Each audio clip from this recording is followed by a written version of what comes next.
Olá, meu aluno, minha aluna! Eu acho que a grande maioria aí já me conhece no decorrer das semanas, nós sempre vemos conversando um pouquinho sobre hora de processo penal, hora de direito penal. Meu nome é Vinícius Melo e boa noite para você. A prova da OAB está chegando, não deixem os nervos te atrapalhar na hora de estudar. Agora é hora de muita concentração. Gente, é hora que a gente para assim, ó.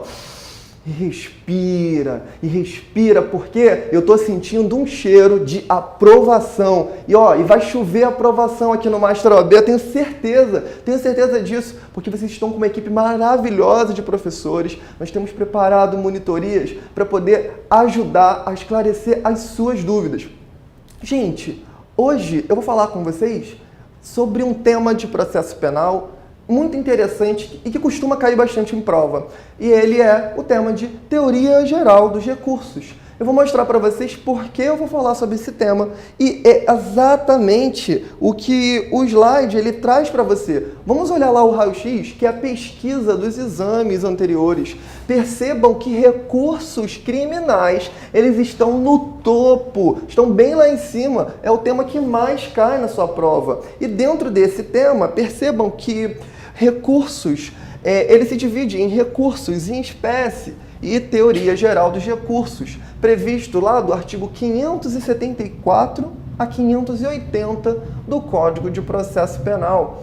Teoria geral dos recursos, ele domina lá com o maior número de questões. Pode voltar aqui. Gente, então, assim, vocês percebem que o tema que nós vamos estudar hoje, né, seja ele teoria geral dos recursos, é o tema que, poxa, ele cai pra caramba na sua prova. E aí, nesse estudo final, nesse estudos nessa, assim, tá tão perto da prova, o que você deve fazer? Você deve priorizar aqueles temas que mais caem. Os temas que são de maior incidência na sua prova. Você vai pegar o Código de Processo Penal, vai ler os artigos, você vai poder consultar os slides aí, e aí você vai poder ler os artigos que mais caem na sua prova. Vamos ficar atento, meu aluno. Se você ainda não teve uma boa base da parte geral do código, é importante também você utilizar um estudo do Código Penal em favor do Código de Processo Penal. Porque muitas das vezes as questões de processo penal, elas fazem um conjunto entre o direito penal, exigem de você um conhecimento prévio.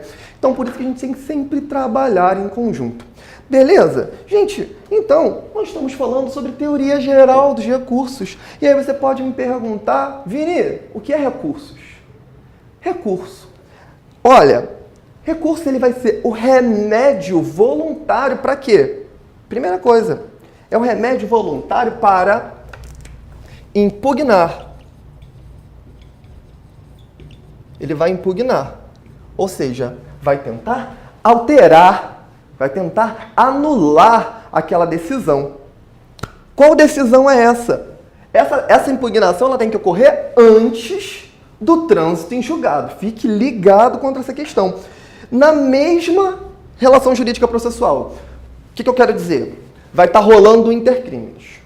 Começou lá o inquérito policial, teve a decisão foi aceita, foi intimada as partes. E, gente, todo esse momento do intercrime, não do intercrimes, mas os momentos processuais terão, dentro de todos esses atos processuais, recursos cabíveis. E aí, quando a gente fala que o recurso ele seria todo meio que é um remédio voluntário para impugnar essa decisão antes do trânsito julgado. O que ela visa? Quando você está tentando recorrer para o seu cliente, o que você está visando? Você está tentando melhorar a situação dele. Então, você busca propiciar o quê? Um resultado. Vou botar a caneta azulzinha aqui. Um resultado mais vantajoso. Ô diretor, temos outra caneta azul aí, que essa caneta está falhando um pouco.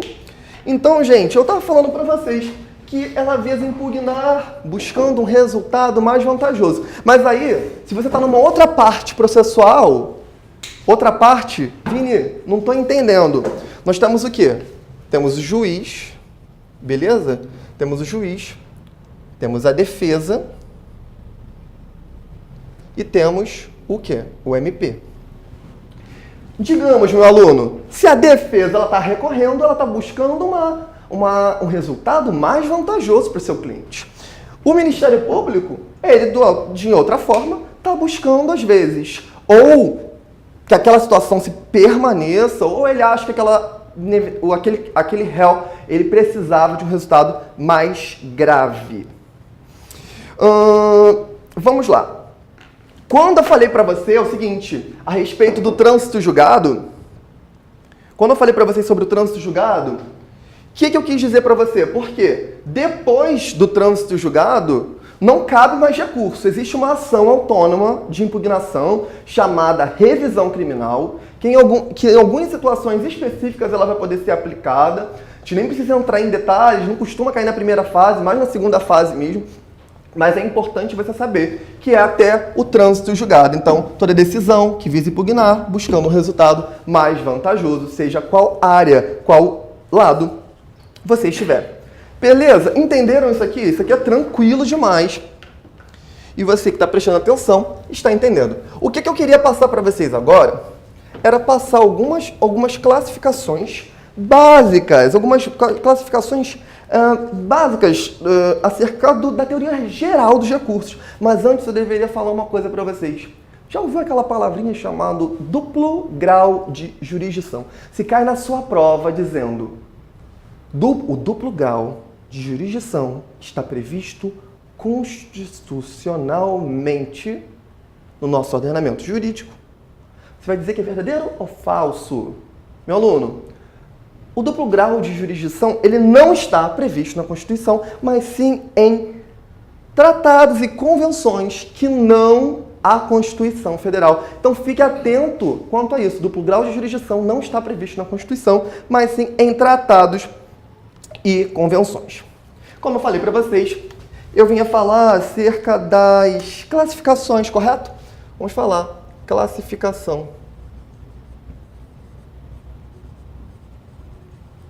Eu trouxe algumas questões, daqui a pouco a gente vai trabalhar. Só estou passando uma breve revisão para que vocês possam acompanhar o que eu estou querendo dizer. Gente, vamos lá. Quanto às fontes, quando você lembra fonte, você vai falar o quê? Elas podem ser constitucionais,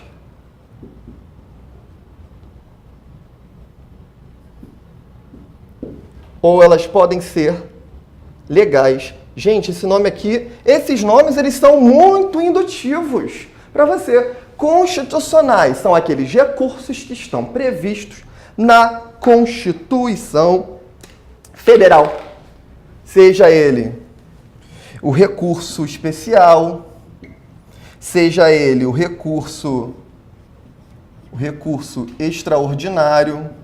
São recursos que estão previstos, ou seja, estão tipificados lá na Constituição Federal. Todos os outros que não são constitucionais são aqueles que são legais, são aqueles que estão previstos nas leis. Temos lá no Código de Processo Penal, temos previsto, por exemplo, a rese, temos a apelação e por aí vai. O meu objetivo não é falar especificamente de cada um desses recursos, mas sim dar uma base geral acerca das classificações dos recursos. Beleza. Uma outra classificação que eu posso falar para vocês, deixa eu ver se vai ter espaço, eu vou colocar aqui do lado, seria quanto à motivação.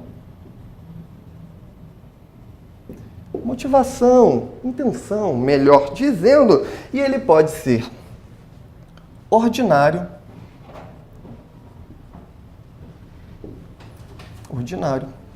ou extraordinário. Anota aí no seu caderno.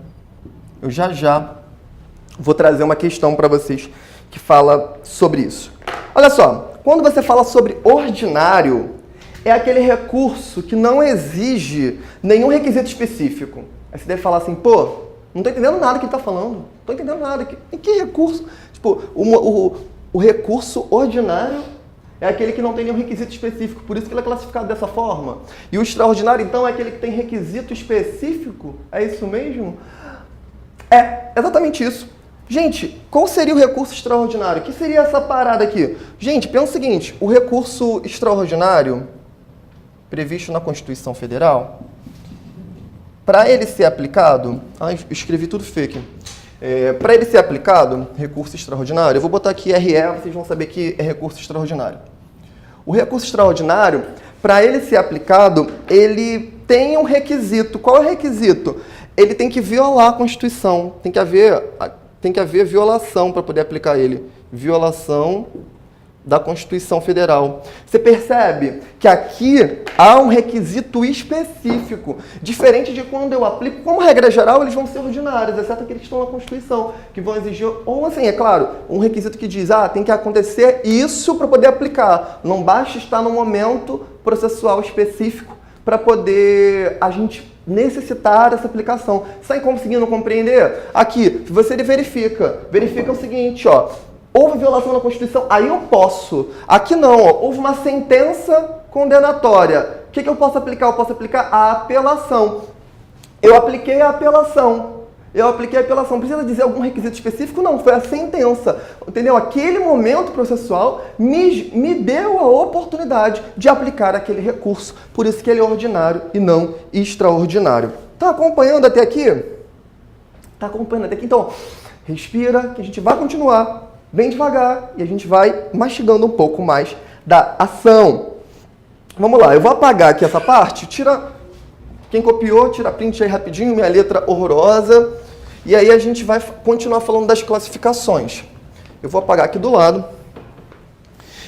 Vamos falar o seguinte, os recursos, eles também podem ser classificados quanto à sua obrigatoriedade.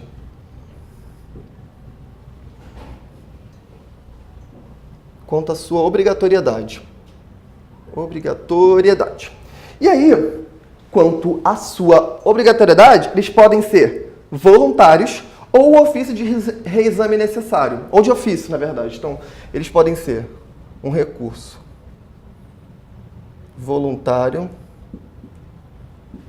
ou de ofício.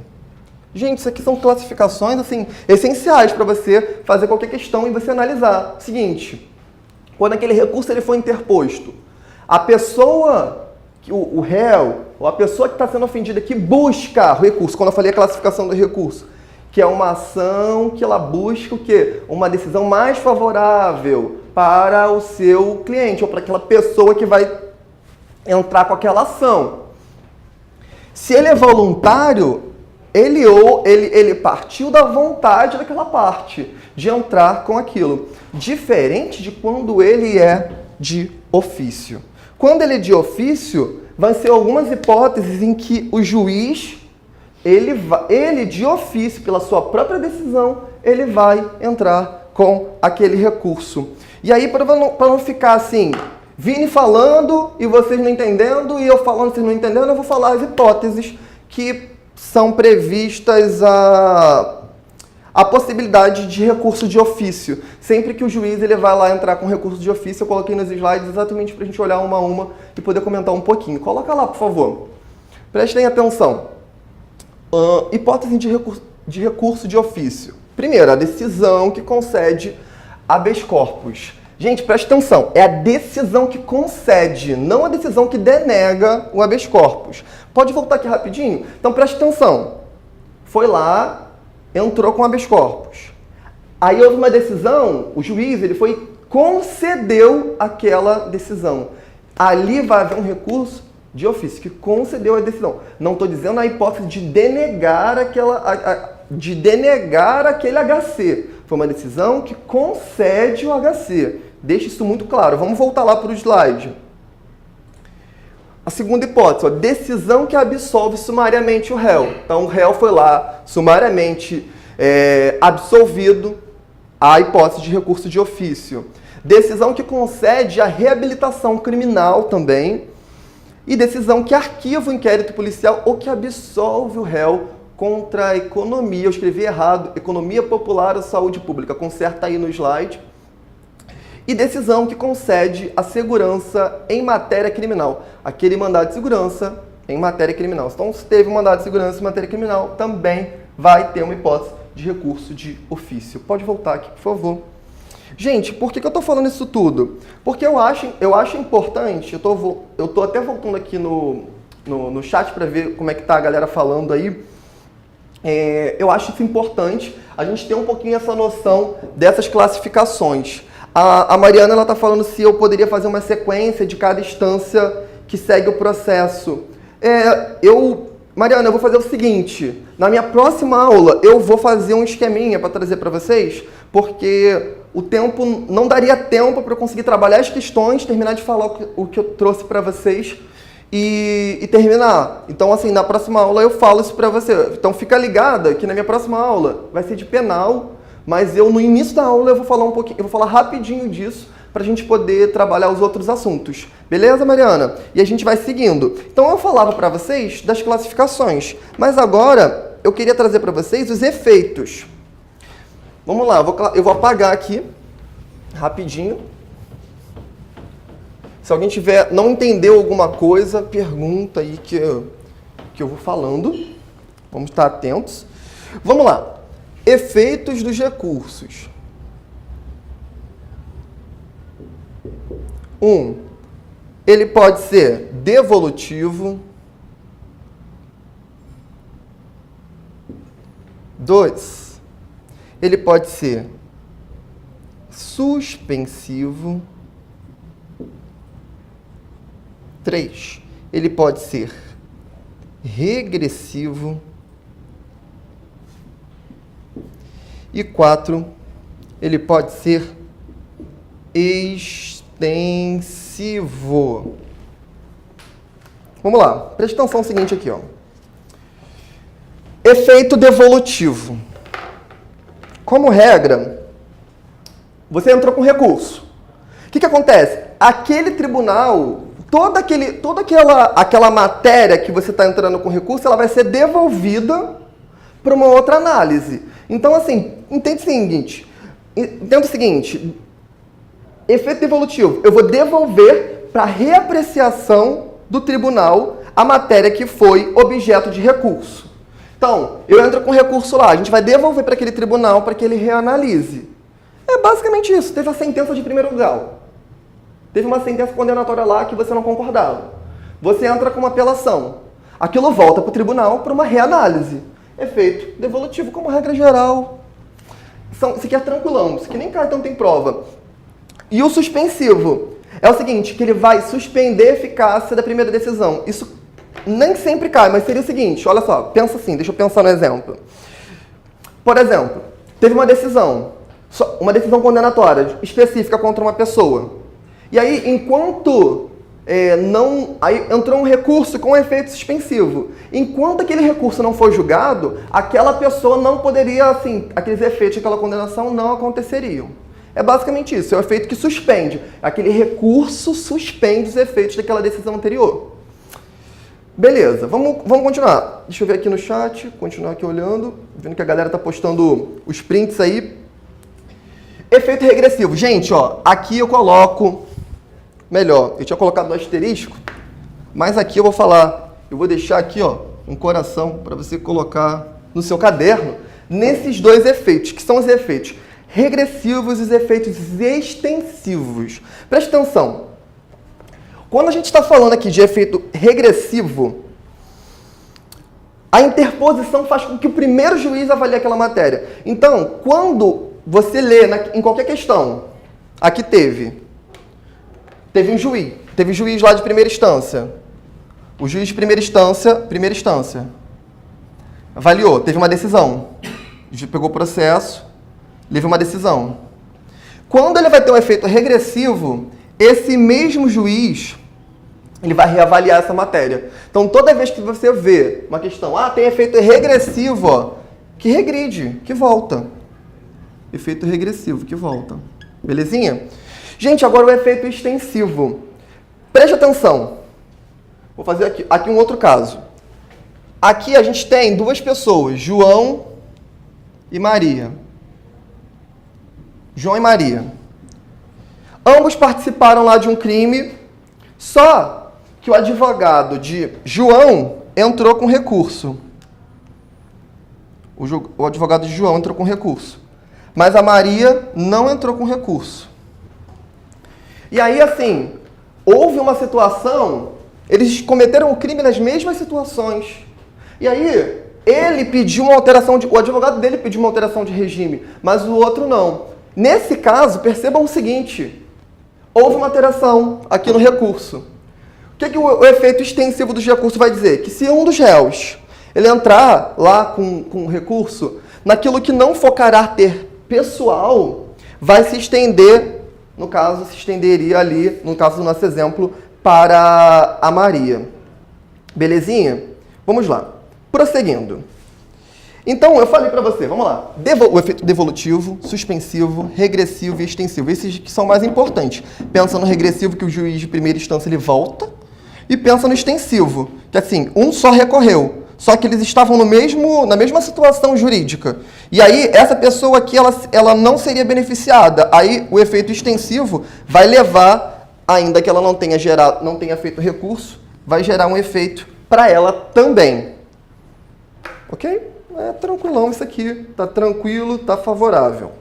Vamos lá. O que eu vim falar para vocês agora? Um tema que cai pra caramba em prova. E que aí, eu até falei quando... Eu vou apagar aqui, não sei se vocês copiaram, copia aí, são os efeitos da teoria geral de recursos. Deixa eu apagar aqui. É o seguinte, quando a gente fala sobre reformatio impécios e reformatio in melius. Esses são dois nomezinhos que de vez em quando, antigamente eu ficava meio confuso. Vamos lá, deixa eu anotar. Reformatio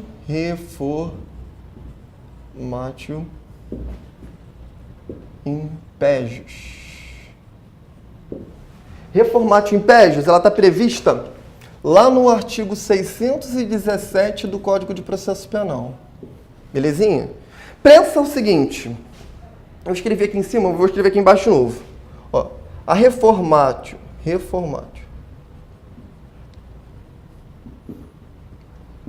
impégios é diferente da reformatio in melius.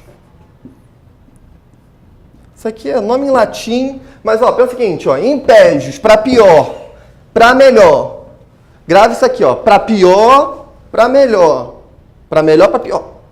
Ela pode ser, aqui, costuma entrar classificação direta ou pode ser indireta. Pensa o seguinte, como é que seria a reformatio in melius? João cometeu um crime. Ele tem seu advogado, mas ele decide em não recorrer. Ele decide em não recorrer para naquela situação jurídica. O Ministério Público aqui seria o MP. O MP ele olha para a situação e ele fala, nesse caso concreto, seria melhor que a pena dele seria alterada para pior, sim. E aí ele entra com recurso. E o Ministério Público entra com recurso lá para o juiz. Vamos fazer aqui o recursozinho. O que acontece? Lá nesse recurso, ele pede para piorar a pena. Só que o juiz ele entende por uma determinada irregularidade lá do processo, o que ele entende? Ele entende que o processo ele deveria ser melhor. A situação deveria ser melhor para aquele cliente. Aquele cliente não. Para o Joãozinho que está aqui. Para o réu. E aí pensa o seguinte. A decisão aqui foi uma decisão melhor. Aí a questão da doutrina seria essa. Calma aí, como é que a decisão é melhor se não foi o João que pediu?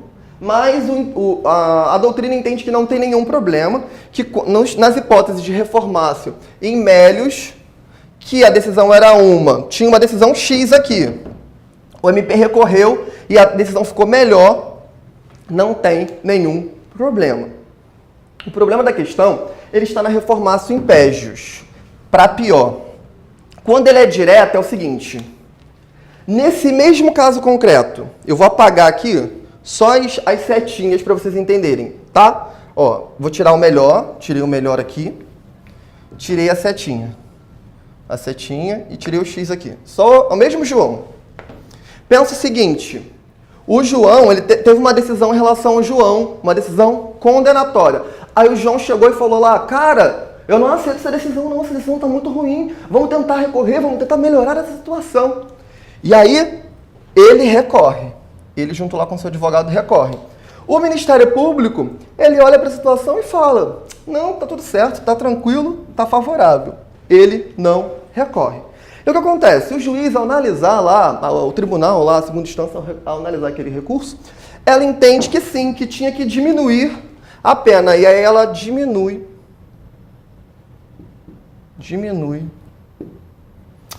Falei besteira. Ele pede o seguinte, ele não pede para diminuir, ele pede para anular a sentença. Eu vou voltar aqui para explicar melhor a você.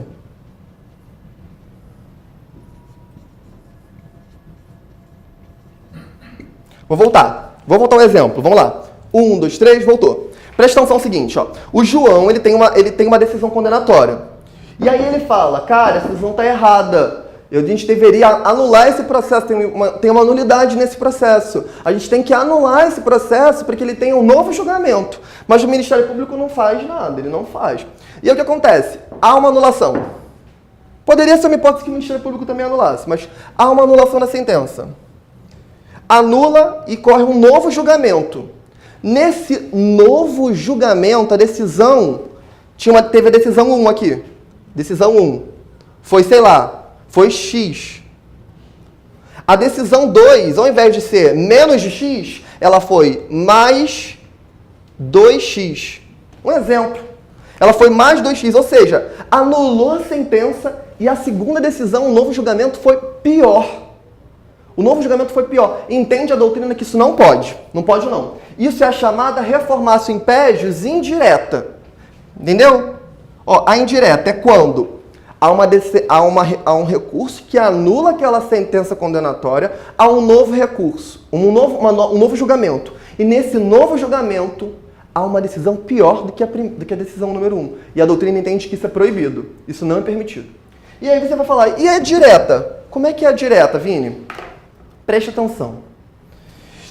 Preste atenção. Nessa mesma situação aqui, eu falei para vocês o seguinte. Aqui, ele não pediu para anular. Aqui ele pediu agora, ele entrou com recurso. Ele entrou com recurso e o juiz diminuiu a pena. Aqui. Diminuiu a pena.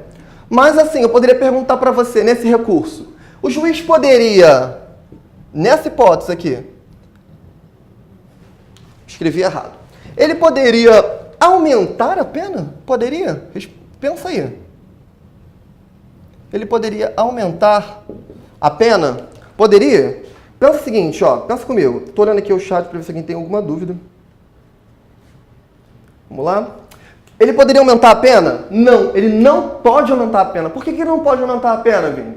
Porque quem entrou com recurso não foi o João, não foi o réu. O réu pediu para diminuir. Ele não pode chegar lá e aumentar aquela pena. Porque quem deveria pedir para aumentar a pena seria o Ministério Público. Como o Ministério Público não agiu, não pode acontecer. Aí ele diz, a reformatio impégios direta diz o seguinte, quando só a defesa recorre, a única coisa que pode acontecer é que a pena se mantenha, mas ela não pode ser pior.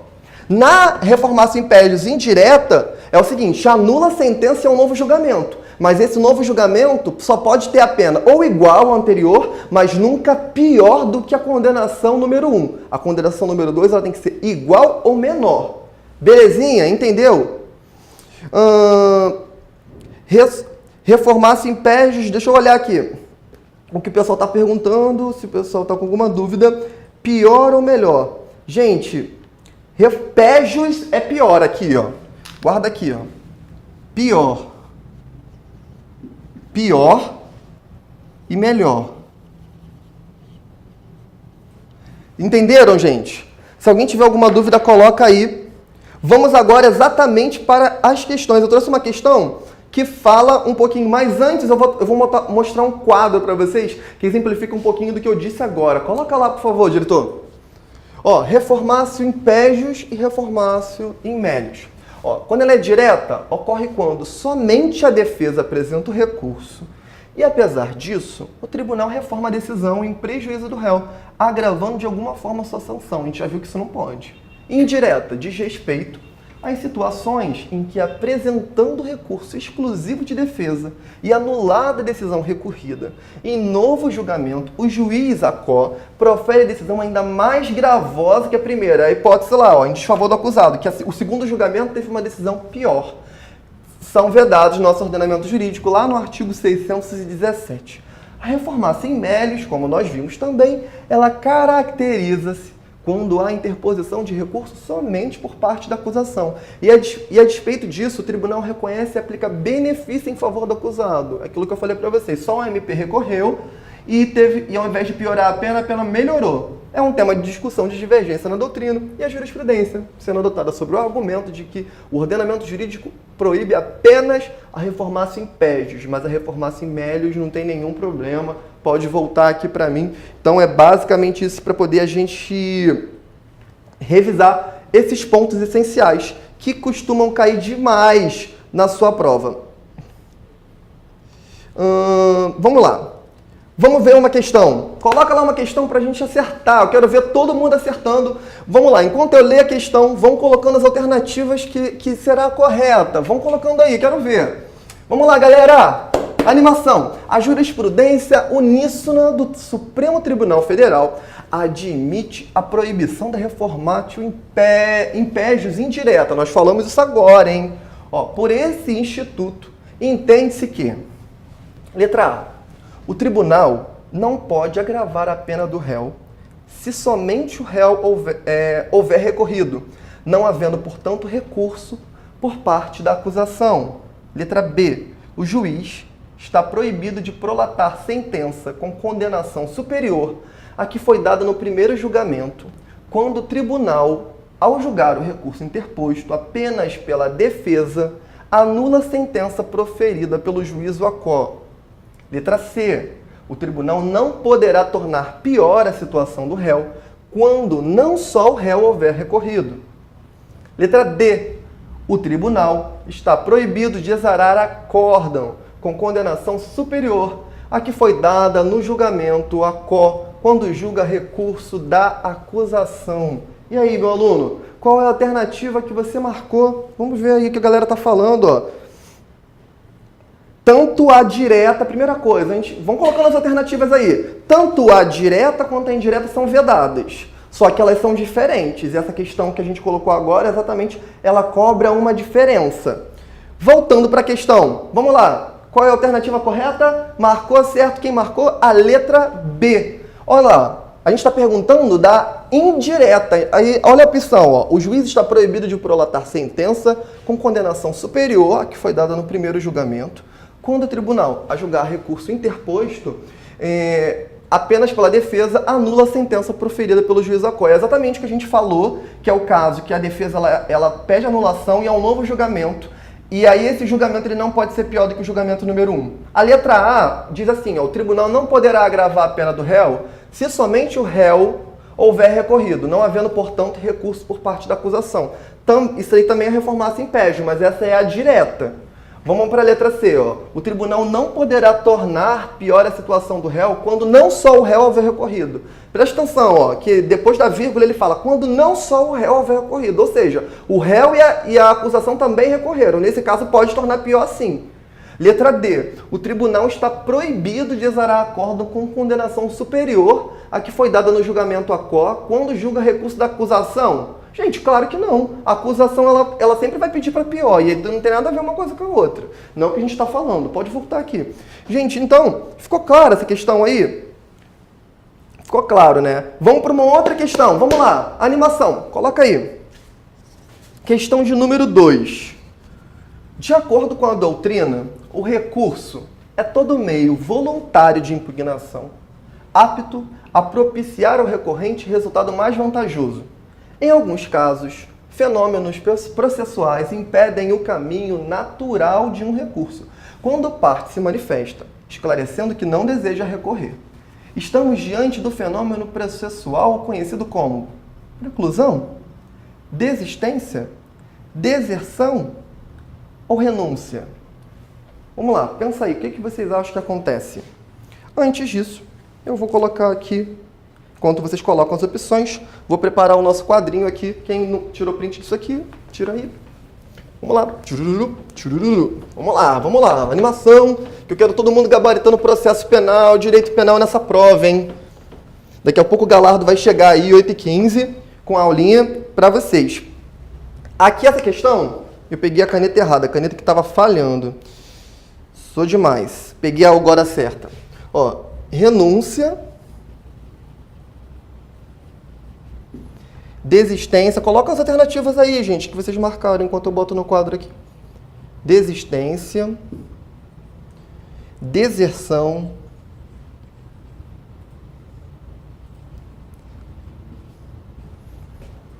renúncia. Aqui tinha preclusão também. Queria que vocês tivessem todas essas opções. Vamos lá, gente. A primeira coisa nessa questão, a gente observa lá que ele fala o conceito de recurso que a gente falou lá no início, e ela fala que em alguns casos, o que acontece? A pessoa ela se manifesta dizendo que não quer recorrer. Nesse caso, quando ela não quer recorrer, nós estamos diante de qual opção? Da renúncia. Bota lá na questão rapidinho. Percebam que a letra D ela é a correta, porque ele se manifesta esclarecendo que não deseja recorrer. Logo, a letra D é a que entra nesse conceito. Então, pode voltar aqui. Volta aqui, por favor. Preste atenção. Todo mundo, a galera marcando que marcou a letra D aí marcou certo. Então, preste atenção. Gente, o que a gente está falando aqui? Nós estamos falando aqui, na primeira opção. Cara, eu estou usando essa caneta toda hora, a caneta azul, ela está falhando. E eu pego a caneta, eu até tirei aqui da mesa logo, porque já é a segunda vez que eu faço isso. Vamos lá, ó, preste atenção no seguinte. A renúncia. A pessoa se manifesta que não quer recorrer. Preste atenção uma coisa. Aqui, nesse momento aqui do crime, nesse momento da abertura lá do prazo para recurso, ninguém recorreu. Não houve recurso nenhum. Iniciou aqui, ninguém recorreu. Foi falar, você quer recorrer? A pessoa, não quero recorrer. Na desistência, é o seguinte, a parte, ela vai apresentar uma petição dizendo que desiste daquele recurso. Então, aqui, ó, na desistência, vai ter uma petição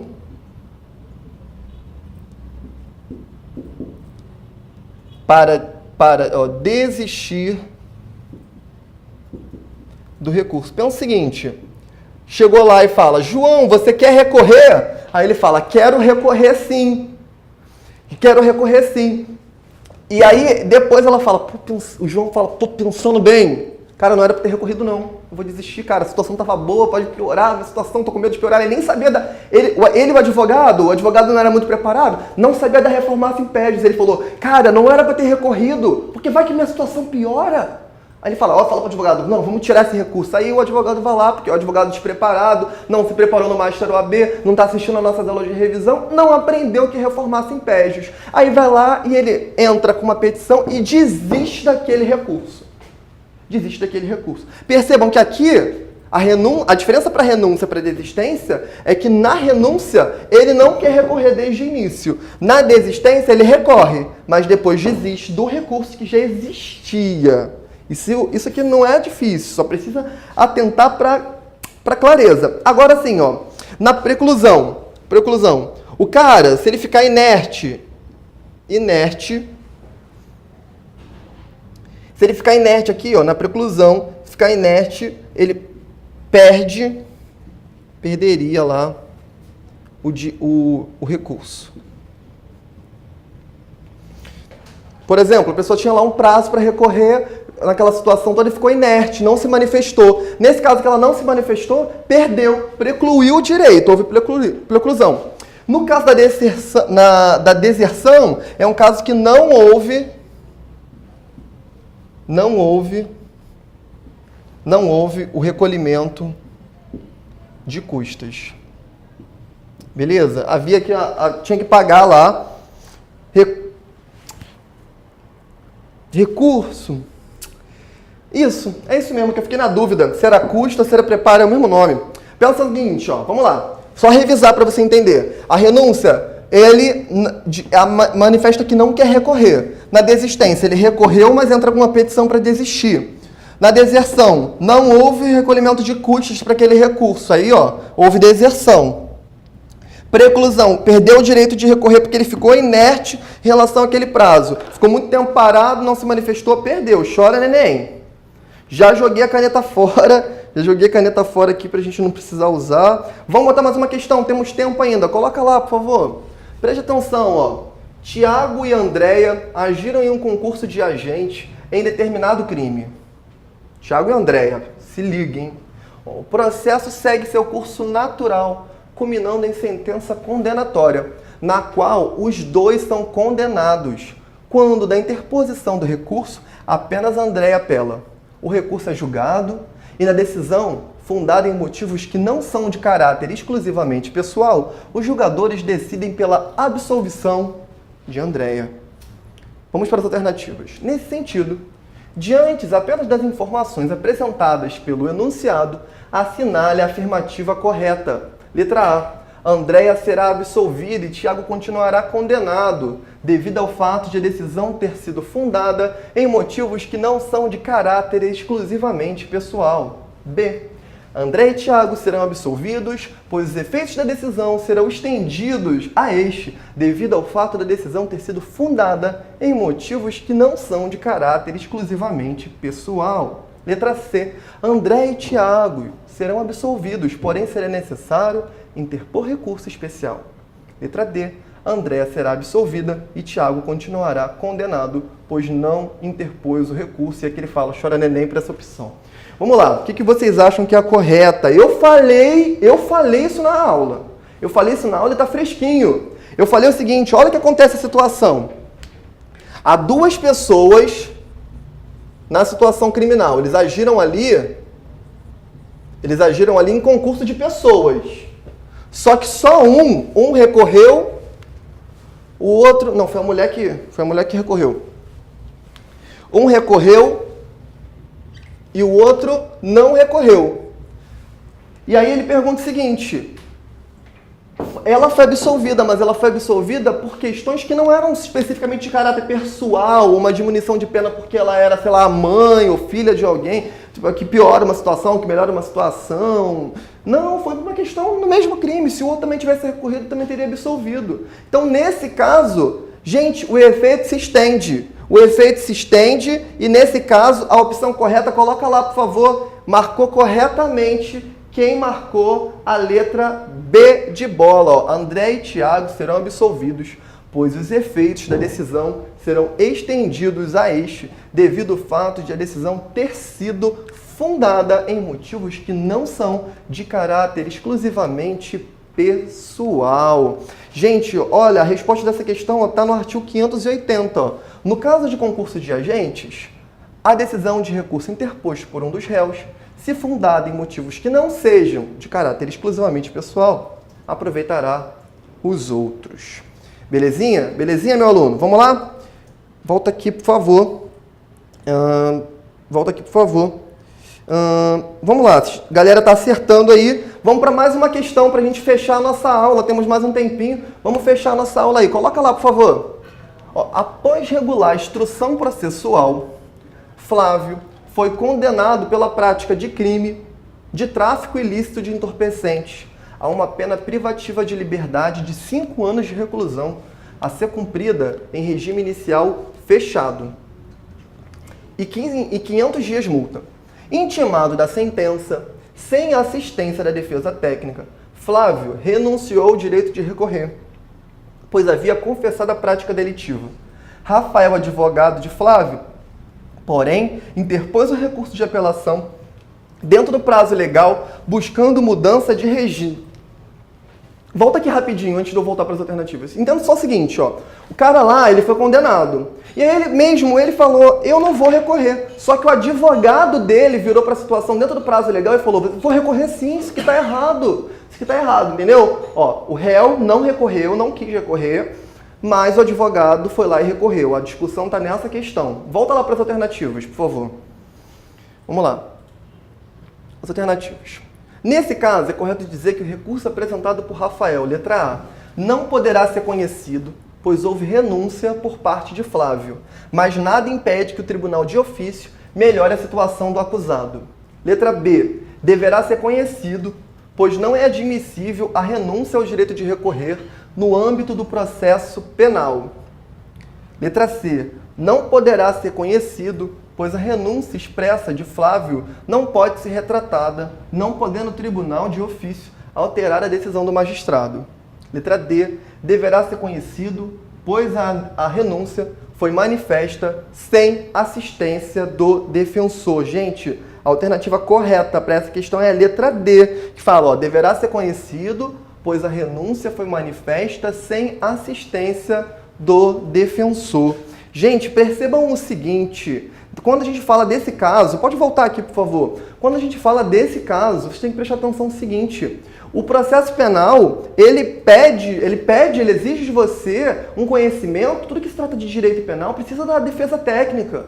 O cara não pode estar lá, o réu chegar e dizer, eu não quero recorrer, sem assistência de um advogado. O advogado ele tem que estar naquela análise para poder observar se vai ser necessário aquele recurso, porque vai dar em prioridade a defesa técnica daquele cliente. Tá entendendo? Gente, e nesse caso, a súmula 705 do STF, ela traz exatamente esse entendimento. Coloca lá, por favor, na súmula. Renúncia do réu ao direito de apelação manifesta sem assistência do defensor não impede o conhecimento da apelação por esse imposta. Vamos lá, ó. Prestem atenção. A renúncia do réu ao direito de apelação manifesta sem assistência do defensor não impede o conhecimento da apelação por esse imposta. Pode voltar aqui. Então, gente, basicamente, o que vocês tinham que trazer de entendimento é que é o seguinte, o réu foi lá e recorreu? Só lamento, filho, você recorreu, mas se o advogado entende que precisa, vai recorrer. Isso, na verdade, por quê? É um entendimento de que vai prevalecer o entendimento da defesa técnica. Porque vai que o cara está querendo, não quer recorrer, mas ele não sabe muito bem o que ele está fazendo. Então, assim, em prol até do benefício daquele réu, traz esse entendimento jurisprudencial. Gente, é isso que eu tinha para trazer para vocês. A aula era basicamente com isso. Espero que vocês tenham gostado. Não esqueçam, estamos com uma promoção de R$ 69,90. Meu aluno, isso aqui é imperdível. Você acessando o Master OAB, você vai ter acesso a todo o nosso conteúdo gravado. Lá tem aula de exercício. Agora, nessa reta final, se eu fosse você, eu assinava o Master OAB, nem que seja por um mêsinho só. Mas, eu ia lá em cada módulo. Tem aula de exercício. Essas aulas de exercício são assim, 5 minutinhos, o professor resolve uma questão. Depois 5 minutinhos resolvia outra. O que eu faria nessa reta final? Eu assinava o Master OAB, assistia todos esses exercícios gravados rapidinho. Em algumas horas você assiste várias questões de penal, várias questões de processo penal, e aí você vai estar antenado de como gravar, de como pensar em cada questão rumo à sua aprovação. Se eu fosse você, eu não perdia essa oportunidade. Assina logo aqui, Gente, semana que vem estaremos numa próxima aula. Teremos outras aulas e qualquer dúvida, estou à disposição. Caso queiram me seguir lá no Instagram, é Concursando Vinícius, no Facebook é Vinícius Melo. Caso tenha alguma dúvida, é só falar. Um grande beijo e até a próxima. E se liga que daqui a pouco, 8h15, tem aula com fera, Leonardo Galardo. Beijão, gente!